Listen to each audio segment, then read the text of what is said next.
लद्दाख में भारत चीन सीमा पर तनाव के बीच चीन के सुर अब नरम होते दिखाई पड़ रहे हैं। भारत की ओर रणनीति तैयार करने के बाद अब चीन के रुख में नरमी आई है। भारत में चीन के राजदूत सुन विडांग ने कहा है कि दोनों देश आपसी मतभेदों को बातचीत के जरिए सुलझा सकते हैं। उन्होंने तो यहाँ तक कहा है कि चीनी ड्रैगन और भारतीय हाथी एक साथ नाच सकते हैं। China and India are now fighting together against the COVID-19, and we are also facing important task to consolidate and strengthen our bilateral relations.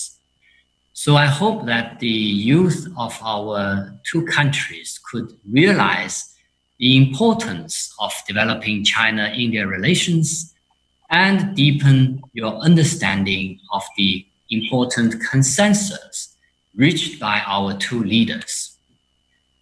We should adhere to the basic judgment that China and India are each other's opportunities and pose no threat to each other.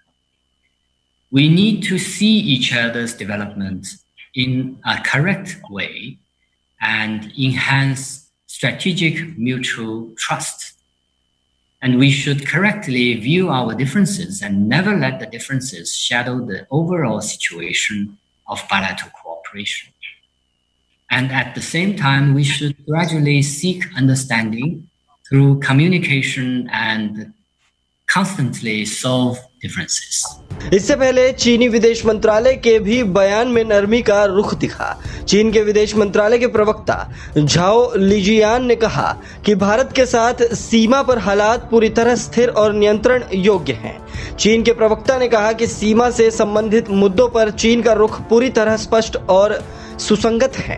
प्रधानमंत्री नरेंद्र मोदी और चीन के राष्ट्रपति Xi Jinping का अप्रत्यक्ष तौर पर जिक्र करते हुए चीन के प्रवक्ता ने कहा कि हम दोनों नेताओं के बीच बनी महत्वपूर्ण सहमति और दोनों देशों के बीच हुए समझौते का पालन करते रहे हैं।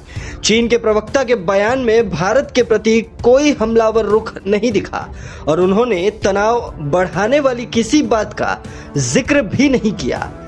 इस खबर में फिलहाल इतना ही। सब्सक्राइब कीजिए the political optics YouTube channel को और बेल आइकन को दबाइए देश दुनिया की ताज़ा खबरें सबसे पहले देखने के लिए।